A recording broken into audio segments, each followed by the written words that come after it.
저 옆사람과 인사합니다. 사랑하고 축복합니다. 당신을 보니 살맛이 납니다. 시작.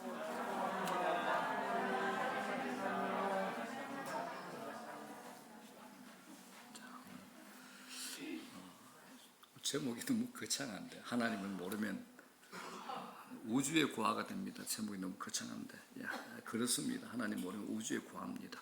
자, 이 제목으로 말씀 전합니다. 옛날 우리나라 사람들의 정체성에는 두 가지 뿌리가 있었습니다. 하나는 양반이라는 뿌리고 또 하나는 상놈이라는 뿌리였습니다.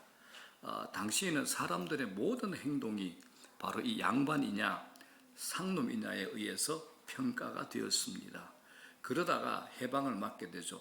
해방 후에는 양반과 상놈의 차별이 없어지고 사회적으로 얼마나 성공했느냐, 얼마나 큰 부자인가, 공부를 얼마나 많이 했느냐에 따라서 성공 여부를 평가받게 됩니다. 그런데 우리 크리스찬에게는 오직 두 가지 뿌리가 있습니다. 하나는 우리가 원래 속했던 이 세상의 뿌리요, 또 다른 하나는 하나님을 믿은 후에 갖게 된 신앙의 뿌리입니다. 자, 우리에게 이 두 가지 뿌리가 있다는 것은 우리도 얼마든지 세상의 것들을 받아들여서 세상적인 열매들도 맺을 수 있다라는 겁니다. 그래서 우리에게 중요한 게 뭐냐? 신앙의 뿌리가 됩니다. 신앙의 뿌리입니다. 미국에 흑인들이 많잖아요. 미국에 있는 흑인, 아프리칸 아메리칸들에게도 두 가지 뿌리가 있다라고 합니다. 하나는 미국의 흑인 노예의 뿌리요, 다른 하나는 아프리카 추장의 뿌리라고 합니다. 이걸 밝혀낸 것이 미국의 유명한 작가 알렉스 헤일리가 쓴 유명한 소설 뿌리라는 소설에 이것이 등장합니다.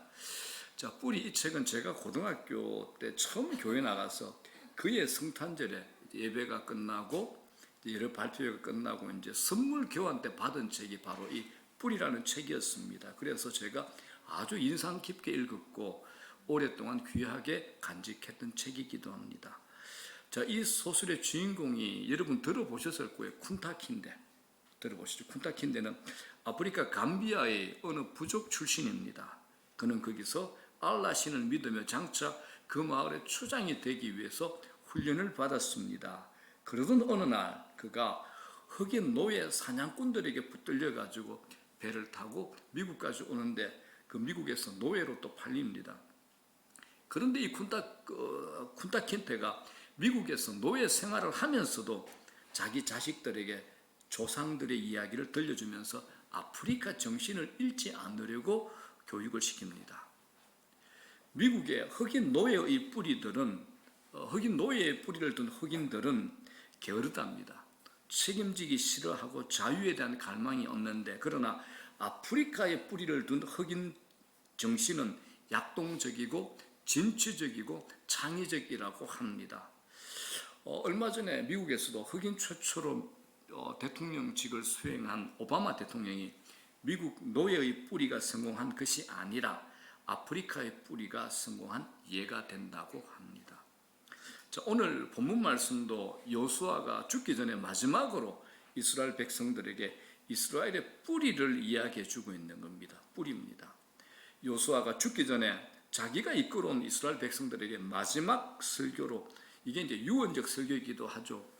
유언장은 무게나 효력이 굉장히 중요한 의미를 지니고 있잖아요. 이것처럼 여호수아가 지금 죽기 전에 유언과 같은 하나님의 말씀들은 자기가 이끌어온 백성들에게, 이스라엘 백성들에게 남기는 겁니다.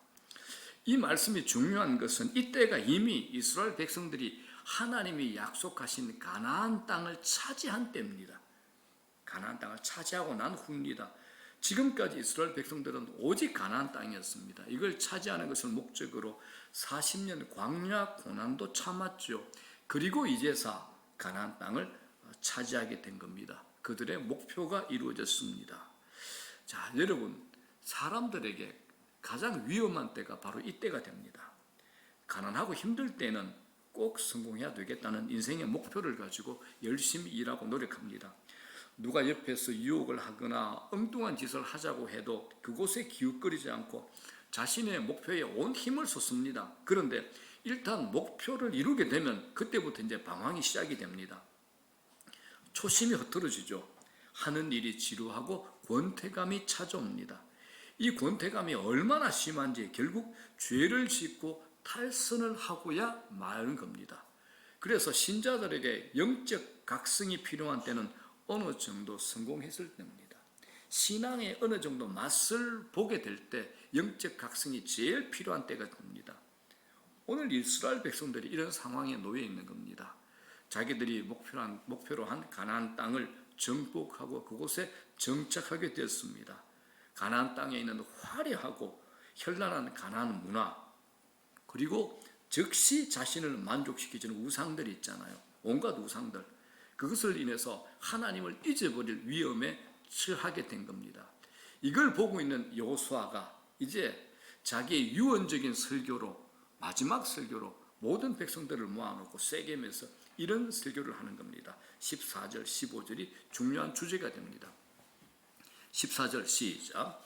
그러므로 이제는 여호와를 경외하며 온전함과 진실함으로 그를 섬기라. 너희의 조상들이 강 저쪽과 애굽에서 섬기던 신들을 치워버리고 여호와만 섬기라. 자, 이 말이죠. 여러분은 이제 하나님 여호와를 경외하면서 그분만 성실하고 진실하게 섬기십시오. 여러분 조상들이 섬겼던 메소포타미아와 이집트에서 섬겼던 그런 신들을 다 버리고 오직 여호와 하나님만 섬기십시오. 이런 설교가 됩니다. 15절 반복입니다. 시작. 너희에게 좋지 않게 보이거든 너희 조상들이 강 저쪽에서 섬기던 신들이든지 또는 너희가 거주하는 땅에 있는 아모리 족속의 신들이든지 너희가 섬길 자를 오늘 택하라. 오직 나와 내 집은 여호와를 섬기겠노라 하니, 이 말이죠. 만약 주님을 섬기고 싶지 않다면 여러분의 조상들이 메소포타미아에서 섬기던 신들이든지 아니면 살고 있는 아모리 땅 사람들이 섬기는 신들이든지 여러분들은 어떤 신들을 섬기도 괜찮으니까 그 신들을 선택하십시오. 그러나 나와 내 집은 오직 주님만 섬기겠습니다. 이 고백입니다. 여러분 마음대로 다른 신들 우상들 섬기십시오. 그러나 나와 내 집은 오직 여호와만 섬기겠습니다. 이 설교를 한 겁니다. 여호수아가 백성들에게 촉구를 하고 있습니다.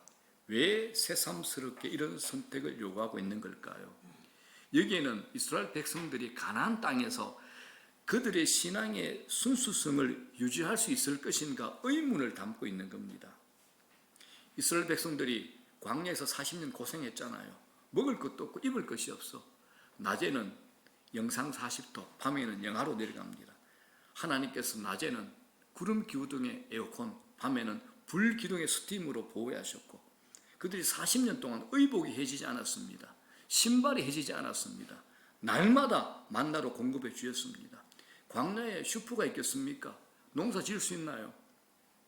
하나님이 철두철미하며 조금도 부족함 없이 다 먹이고 입히고 살렸습니다. 그런데 그들은 만족 못했던 겁니다. 가나안 땅에 딱 들어갔더니 기름진 땅, 화려한 문화, 찬란한 네온사인들, 거기서 정착하며 살아가면서 만나게 될 수 없는 도전과 유혹과 우상이 있잖아요. 그래서 여호수아가 이걸 걱정하는 겁니다. 당신들이 그 가나안 땅에 갔어도 하나님을 섬기는 그 신앙을 순수하게 지키면서 살 수 있을 것인가? 라는 질문을 지금 하고 있는 겁니다. 가나안 문화는 우상으로부터 시작되는 쾌락 중심의 타락 문화입니다. 하나님을 섬기는 이스라엘 백성들과 전혀 다릅니다. 그 안에는 하나님으로부터 멀어지게 하는 문화로 가득 차 있습니다. 오늘 우리의 세상도 마찬가지도 우리가 세상만 나가면 하나님과 전혀 상관없는 문화들로 가득합니다. 여러분, 오늘의 나는 어제의 선택의 결과입니다. 선택이란 말은 결국 믿음입니다. 선택하는 것이 믿음이 됩니다. 우리가 교회를 오면서 여러분들 이제 코로나 때는 또 선택을 하잖아요. 자, 오늘은 내가 교회를 가? 집에서 온라인으로 예배 드려? 고민할 겁니다. 차를 타고 가? 걸어가. 옷을 입을 때도 내가 어떤 옷을 입고 갈까? 어떤 색으로 할까? 고민합니다. 그런데 이거 별로 고민하지 않아도 될 선택이죠. 자, 그런데 내가 어디로 이사를 갈 것인가? 어떤 아이템으로 사업할 것인가? 이건 문제가 조금 다릅니다. 그러면 이건 역시 우리 인생 전체를 놓고 보면 결정적인 것은 안 됩니다. 우리 인생에 제일 중요한 게 뭐냐? 섬길 대상입니다. 누구를 섬길 것인가? 이건 절대적인 문제가 됩니다. 우리 인간은 섬기지 않고 살 수 없습니다. 자, 그러면 우리가 도대체 누구를 섬길 것인가?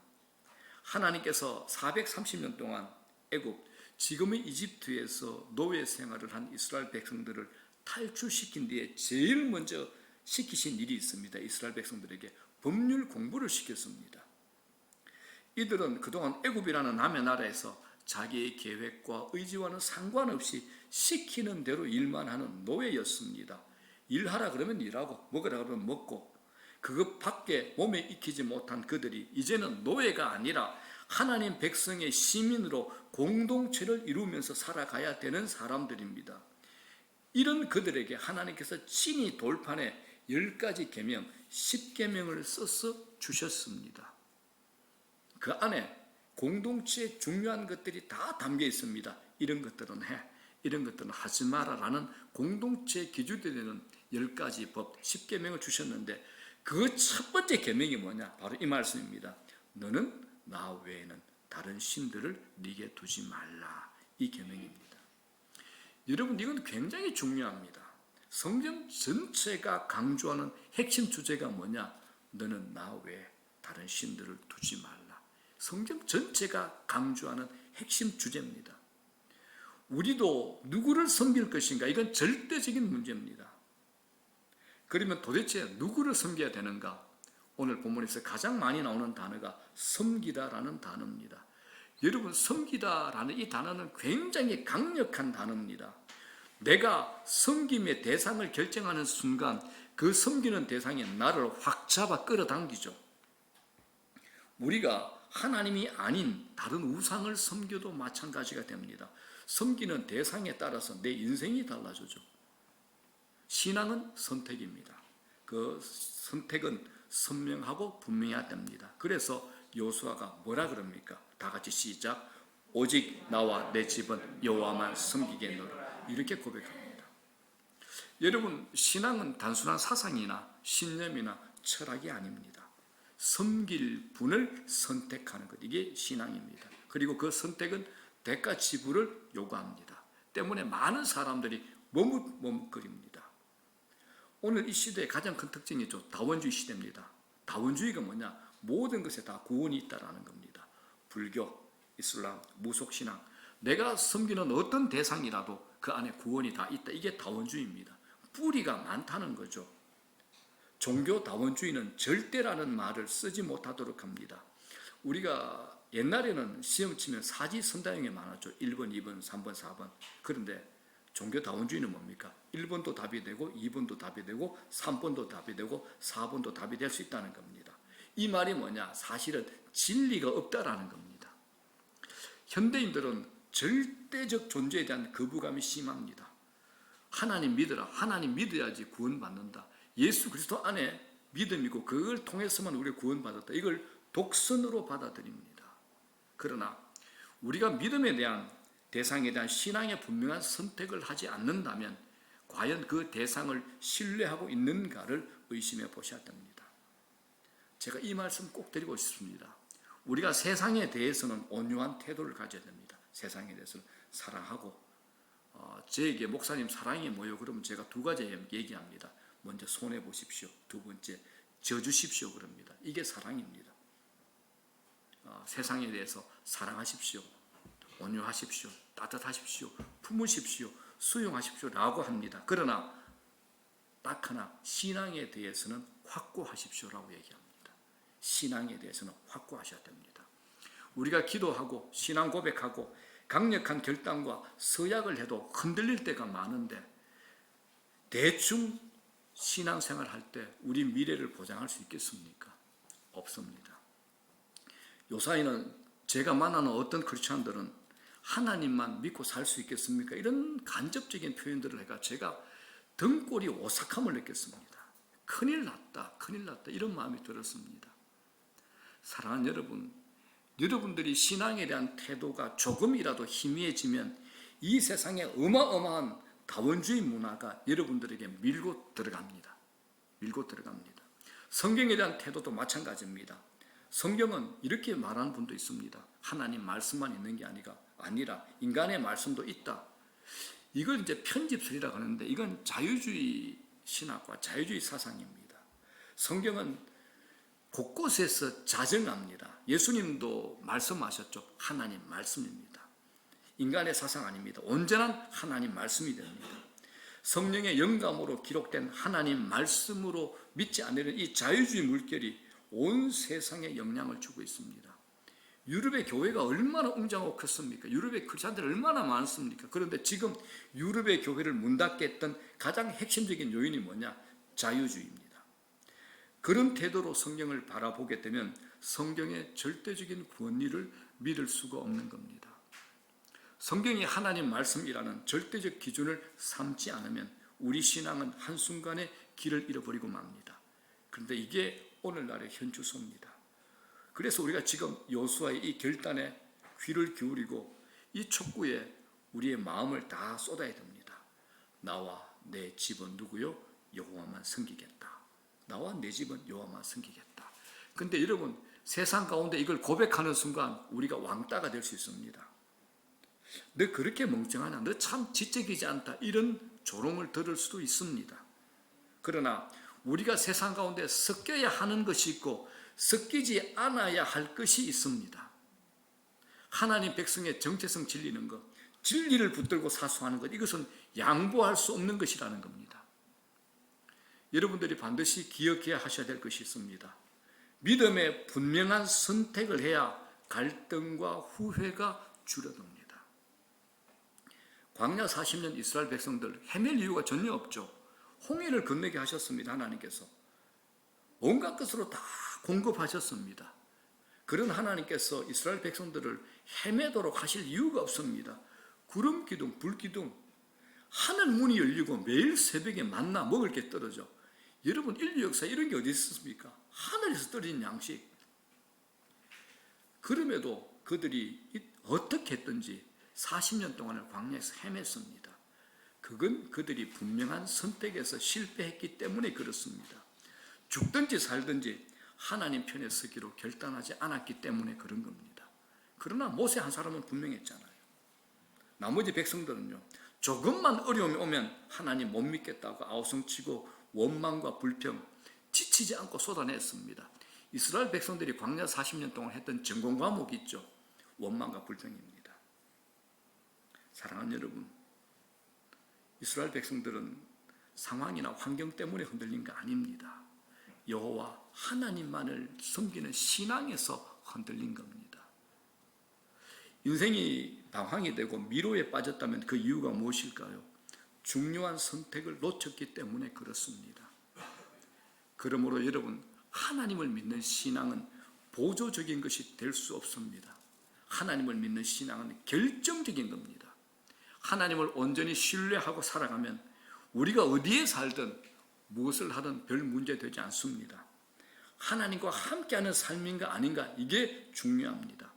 하나님이 함께 하시기 때문에 이 가나안이 의미가 있는 것이지, 하나님이 함께 하시지 않으면 가나안이 복이 될 수 없다라는 겁니다. 제가 이 말씀 꼭 드리고 싶습니다. 하나님에 대한 신앙을 분명히 하는 순간부터 인생의 방황 끝이 납니다. 삶의 목적이 분명해집니다. 가치관, 인생관, 생사관이 분명해집니다. 헷갈리지 않는다라는 겁니다. 제가 여러분들에게 질문하고 싶습니다. 여러분의 신앙 중심에, 여러분 마음 중심에 하나님이 분명히 계십니까? 하나님이 분명히 있습니까? 그렇다면 여러분의 가치관, 여러분의 인생관, 여러분의 생사관은 분명합니까? 한번 생각해 보십시오. 내 가치관, 내 인생관, 내 생사관이 분명한가? 기준이 바로 서 있으면 오래 고민하지 않으셔도 됩니다. 장가지 같은 삶의 많은 문제들부터 자유롭게 살아갈 수 있는 겁니다. 오늘 여호수아의 결단은 단호합니다. 그래서 고백은 선명하고 확고해야 됩니다. 다른 사람이 무엇이라고 하든 나는 여호와를 섬기겠습니다. 다른 사람이 무엇이라고 하든 나는 여호와 하나님만 섬기겠습니다. 이런 선언과 결단이 우리 인생의 출발점에 있어야 됩니다. 이건 다른 사람과 눈치 보고 다른 사람하고 의논해야 할 것 아닙니다. 우리가 어떤 일을 해나갈 때 뭔가 꺼림칙하고 마음에 확신이 생기지 않는 것 왜일까요? 삶의 최우선순위가 빠졌기 때문에 그렇습니다.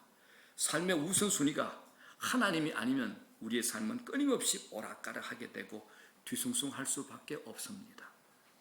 하나님 없이 자유롭게 살 것이라는 이 착각을 여러분들 멈추고 내려놓으셔야 됩니다. 이스라엘 백성들이 애굽을 벗어난 것은 자유가 아니라 하나님을 중심에 둘 때 자유를 얻고 자유인이 될 수 있었던 겁니다. 요수아가 신앙적인 결단을 촉구할 때 이 백성들의 반응이 어떻습니까? 우리도 여호와를 섬기겠다고 말을 합니다. 그런데 요수아가 그 대답을 믿지 않습니다. 만족하지 않습니다. 그래서 이렇게 또 얘기합니다. 19절 보십시오. 시작. 요수아가 백성에게 이르되 너희가 여호와를 능히 섬기지 못할 것은 그는 거룩하신 하나님이시요 질투하시는 하나님이시니 너희의 잘못과 죄들을 사지 아니하실 것입니다. 부정적으로 말합니다. 여기서 질투하시는 하나님이라는 표현을 사용합니다. 질투하시는 하나님이라는 이 개념은 하나님께서 얼마나 우리에 대해서 예민하고 민감하게 우리를 대우하시는가, 이걸 말씀하시는 겁니다. 인간의 질투와 하나님의 질투는 다릅니다. 인간의 질투는 이기심에서 나오는 것이지만 하나님의 질투는 사랑 가운데 우리를 위한 것입니다. 하나님의 질투, 우리를 향한 하나님의 사랑을 의미합니다. 하나님은 우리를 사랑하실 때 허접하게 사랑하지 않으십니다. 맹렬하게 우리를 사랑하십니다. 아들을 내어놓기까지 사랑하신 하나님이십니다. 그러니까 이 질투가 없으면 사랑이 아니라는 겁니다. 어떤 남자가 나타나가지고 또 다른 남자에게 당신의 아내를 사랑한다, 내가 당신 아내에게 결혼하고 싶다라고 말하고 싶다, 그냥 막 따라다니는데 이 여자의 남편이 자기 아내를 따라다니는 남자한테 제 아내를 더 많이 사랑해 주십시오 라고 하면 어떻습니까? 정신 나간 사람이죠. 그 사람 정신병원에 가서 정신감정을 받아봐야 될 겁니다. 여러분 잊지 마십시오. 하나님의 질투는 여인들의 질투보다 더 무섭습니다. 하나님의 질투는 여인들의 질투보다 더 무섭습니다. 다른 여자에게 눈 돌릴 때 뺨 때리는 정도 아닙니다. 하나님과 우리의 관계는 특별하기 때문에 그렇습니다. 특별합니다. 이사야서 42장에 이렇게 표현합니다. 시작. 나는 여호와이니 이는 내 이름이라. 나는 내 영광을 다른 자에게 내 찬송을 우상에게 주지 아니하리라. 이렇게 말씀하십니다. 오늘 요수아는 하나님을 섬긴다는 것의 심각성을 우리에게 말해주고 있습니다. 여러분, 하나님을 섬긴다, 여러 중에 하나 아닙니다. 오직 하나님 한 분입니다. 하나님을 선택한다는 것은 무엇을 의미합니까? 다른 모든 신들을 포기한다는 겁니다. 가나안 땅에는 매력적인 신들이 많았습니다. 자신을 금방 충족시켜 주겠다고 만들어 놓은 이상한 신들, 매력적인 신들이 가나안에 굉장히 많았습니다. 여러분, 하나님을 섬기려면 이전에 섬겼던 신들을 다 버리셔야 됩니다. 하나의 선택은 다른 모든 것들의 포기를 의미합니다. 오늘날 우리는 수없는 선택에 고민하고 갈등합니다. 얼마나 많은 유혹이 있습니까? 오늘 우리가 사는 이 세상은 거대한 우상 공장입니다. 거대한 우상의 전시관들입니다. 성공이라는 우상, 물질이라는 우상, 쾌락이라는 우상, 우상은 다양한 얼굴로 우리에게 나타나 유혹합니다. 그 우상은 우리의 영혼을 흔들어 놓습니다.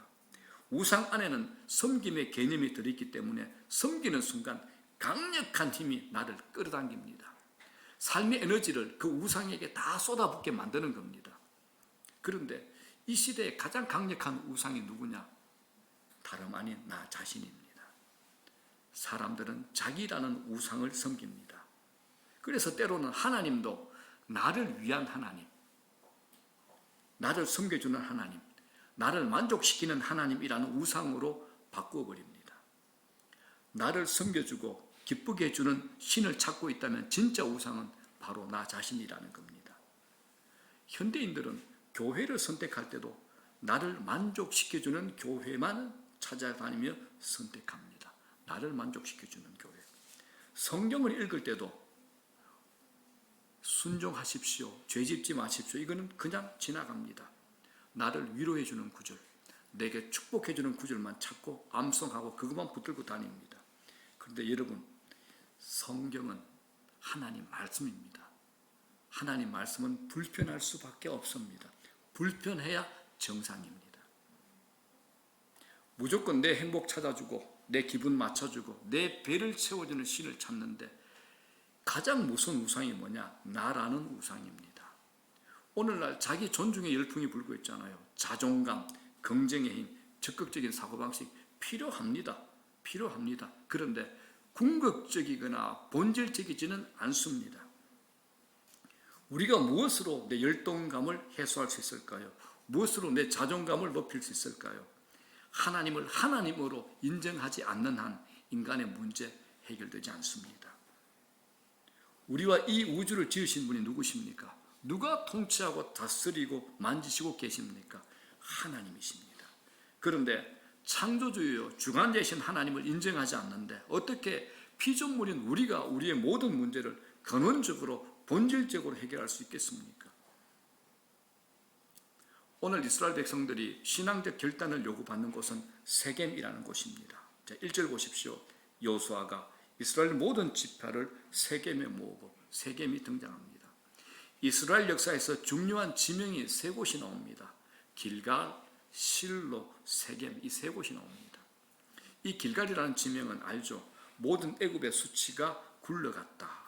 그래서 이스라엘 백성들이 하나님의 능력으로 요단강을 건너자마자 기적의 상징으로 기념비를 세운 것이 어딥니까? 길갈이죠. 우리 금년의 교회 포와 영적 기념비를 세우자. 저 말씀의 근거가 어딥니까? 길갈입니다. 후일에 후손들이 물어볼 거 아닙니까? 아버지, 할아버지, 이 돌들이 어떤 의미가 있습니까? 라고 묻게 되면 하나님께서 이러이러한 은혜로 우리에게 기적을 베푸셨고 우리를 인도하셨다라는 것을 증언해 주라는 것이 바로 길갈, 그곳의 기념비가 됩니다. 그리고 이제 두 번째 실로입니다. 실로는 이스라엘 백성들이 가나안에 들어와 정착하며 살게 될 때 수도 서울과 같은 곳입니다. 왜냐하면 이 실로의 회막, 즉 예배 처소가 세워져 하나님의 임재를 상징하는 법궤가 이 실로에 모셔졌기 때문에 그렇습니다. 그리고 이제 오늘의 세겜입니다. 세겜은 아브라함이 하나님의 부름을 받고 순종하기로 결단하고 처음으로 단을 쌓은 곳, 예배 드린 곳이 바로 세겜이 됩니다. 그리고 야곱이 우상을 땅에 묻어버리고 새롭게 신앙을 결단하기로 한 곳이 바로 이 세겜이 됩니다. 그런 면에서 세겜은 옛 삶을 돌이키며 새롭게 신앙을 결단하는 곳이라고 말할 수 있습니다. 사랑하는 여러분, 우리에게도 세겜이 있습니다. 어쩌면 오늘 예배 드리는 이곳이 세겜이 될 수 있습니다. 예, 나와 우리 집은 하나님만 섬기겠습니다. 오늘 이곳이 이렇게 세겜이 될 수 있습니다. 말씀을 듣고 예배 드리는 이 순간 신앙적 결단을 새롭게 할 필요가 있습니다. 중요한 것은 신앙적 결단입니다.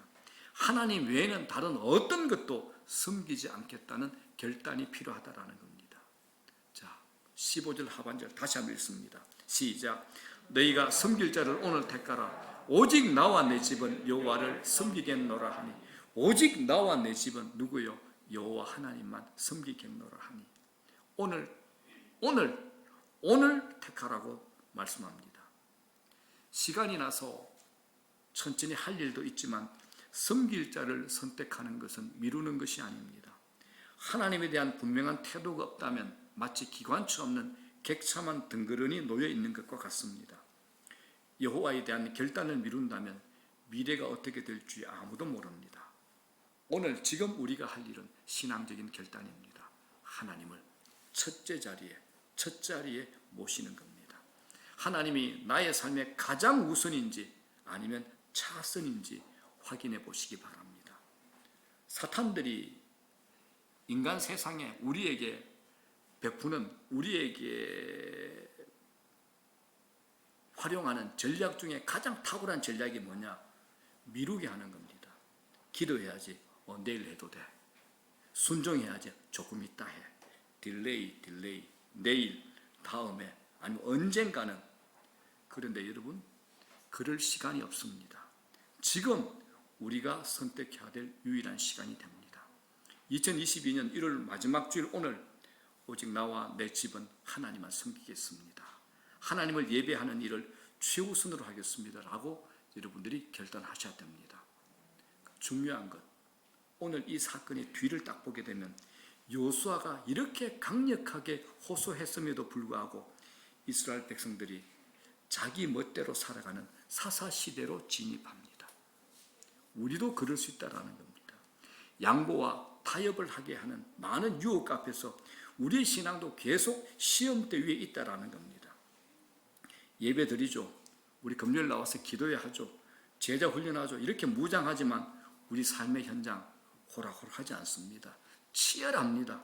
곳곳에서 태클이 들어오고 우리 삶의 무게 만만치 않습니다. 코로나 지나면서 더 심해졌습니다. 이런 상황에서 우리는 무엇을 믿을 것인가?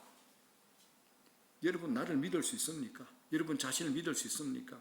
내 연줄, 내 인맥들 믿을 만합니까? 제가 아는 죽을 고비를 넘긴 한 성도가 이런 말을 했습니다. 목사님, 죽음의 순간을 넘기고 보니 내가 지금까지 부질없는 것들을 붙들고 아웅다웅하며 살았다는 것을 이제 깨닫게 됩니다. 이런 고백을 했습니다. 세월 다 지나고 나서 헛되이 살았다는 푸념 의미 없습니다. 절대로 후회하지 않을 선택, 그것 하나밖에 없습니다. 우리가 붙들고 의지하고 따라갈 분 오직 하나님 한 분밖에 없다라는 겁니다. 요한일서 2장 17절에 다 같이 시작. 이 세상도 그 정욕도 지나가되 오직 하나님의 뜻을 행하는 자는 영원히 가느니라. 이 세상도 지나갑니다. 제가 1월 첫 주 예배 때 여러분 웃었잖아요. 여러분들이 좌우로 고개를 몇 번 흔들고 아래로 몇 번 흔들면 12월 송구 영신 예배를 드리게 될 겁니다 했는데 벌써 1월 달이 지났습니다. 여러분 1월 첫 주가 기억이 납니까? 오늘 1월 마지막 주일입니다. 이렇게 몇 분 지나가면 송구 영신 예배를 또 드리게 될 겁니다. 2023년 신년 예배를 또 드리게 될 겁니다. 이 세상 우리의 정욕 다 지나갑니다. 그러므로 이 짧은 찰나의 순간 안에 우리가 하나님을 하나님으로 인정하게 될 때 우리 인생의 길이 보입니다. 오늘 주제 생각나죠? 그러므로 하나님을 모르면 우리는 우주의 고아가 되는 겁니다. 근본이 없는 존재죠. 근본이 없는 존재. 죽을 때까지 방황하고 흠으로 끝나는 겁니다. 흠으로 끝납니다.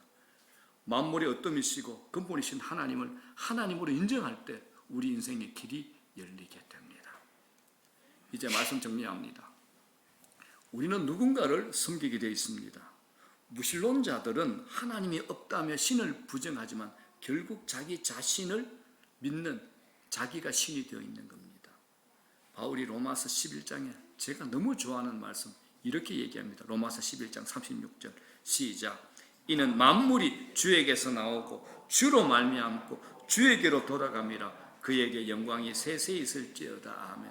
세상의 어떤 종교도 이렇게 광호하게, 이렇게 자신감 있게 하나님께서 우주를 창조하셨습니다. 만물이 주에게서 나오고 주로 말미암고 지금도 통치하고 다스리고 하나님의 주권으로 역사하십니다. 마지막이 뭡니까? 주에게로 돌아갑니다. 끝은 주님께 있습니다. 종결은 주님께 있습니다. 이렇게 말하는 종교가 어디 있습니까? 살아계신 하나님 한 분밖에 없습니다. 주에게서 나오고 주에게로 돌아가니 모든 피조의 세계는 하나님에게로부터 나온 겁니다. 그분이 지금의 모든 역사, 모든 공급하심, 모든 만져주심 그분이 하시는 겁니다. 그에게서 나오지 않는 것이 없고 그분으로 말미암아 운행되고 그분을 인해서 온 우주가 존재하고 마지막도 그분에 의해서 결정될 것이라고 말씀합니다. 하나님보다 높고 강하신 분 없습니다. 그분이 완전하시고 그분은 비교를 당하기를 원치 않으신 분입니다. 사랑하는 여러분, 우리 앞에 무슨 일이 펼쳐질지 알 수 없습니다. 그러나 염려하지 마십시오. 하나님을 향한 우리의 태도, 중심만 흔들리지 않으면 됩니다. 신앙의 초점이 흐려지지 않기를 바랍니다. 모든 것은 하나님의 손에 달려 있음을 믿으십시오. 그래서 하나님 앞에서 엎드리고 하나님 말씀 따라 살기로 결단하는 은혜가 오늘 이 시간 여러분들에게 있게 되기를 주님의 이름으로 축원합니다. 사랑하는 나의 아버지,